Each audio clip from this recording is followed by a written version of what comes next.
ఆచి chicken masala. America అధ్యక్షుడు Donald Trump పాల్గొన్న శ్వేత సౌధం కరెస్పాండెంట్ డిన్నర్ లో కాల్పులకు పాల్పడిన నిందితుడు ఓ ఉన్నత విద్యావంతునిగా తేలింది. అతనిది దర్యాప్తు బృందాలు 31 ఏళ్ల కోలో టోమస్ అలెన్ గా గుర్తించారు. కాలిఫోర్నియాలోని లాస్ ఏంజలస్ లో శివార్లలో ఉన్న టోరెన్స్ ప్రాంతవాసిగా గుర్తించారు. అతన్ని లింక్డ్ఇన్ ప్రొఫైల్ ప్రకారం కాలిఫోర్నియా ఇన్స్టిట్యూట్ ఆఫ్ టెక్నాలజీ నుంచి 2017లో మెకానికల్ ఇంజనీరింగ్ డిగ్రీ పూర్తి చేశాడు.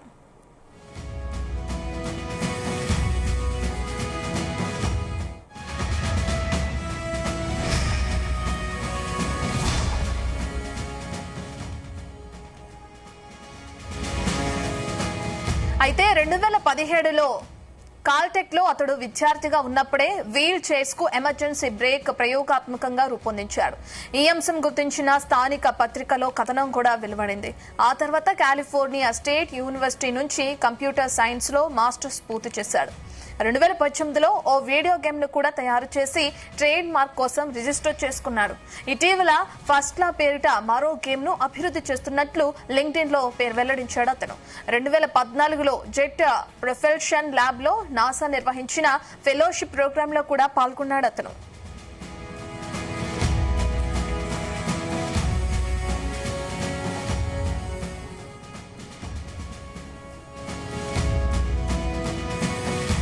అయితే ప్రస్తుతం test preparation tutoring company C2 educational లో టీచర్ గా పనిచేస్తున్నట్లు ప్రొఫైల్ లో ఉంది.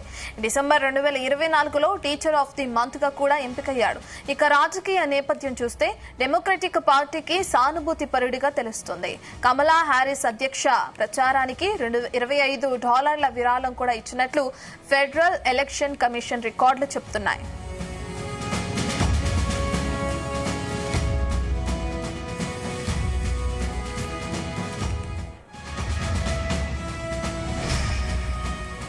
ఇక మరోవైపు తన డిన్నర్ పార్టీలో జరిగిన కాల్పుల ఘటనపై ట్రంప్ స్పందించారు.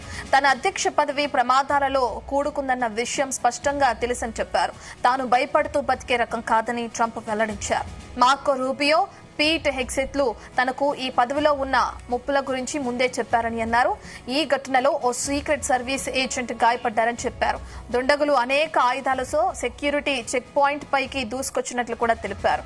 ఈ కాల్పుల ఘటన వైట్ హౌస్ బాల్ రూమ్ ఆవశ్యకతను తెలియజేస్తుందని కూడా ఆయన అన్నారు. తమకు మునుపెన్నడూ లేనటువంటి అసాధారణ భద్రత కావాల్సిన అవసరం ఉందన్నారు. తనపై దాడి ఇది తొలిసారి మాత్రమే కాదన్నారు.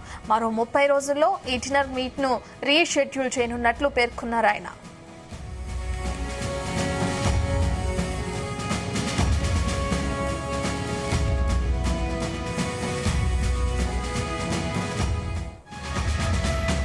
ఇక కాల్పుల ఘటన అనంతరం కూడా హోటల్లోనే ఉండి డిన్నర్ ను కొనసాగిస్తానని ట్రంప్ పట్టుబడ్డారని సీక్రెట్ సర్వీస్ వర్గాలు తెలిపాయి.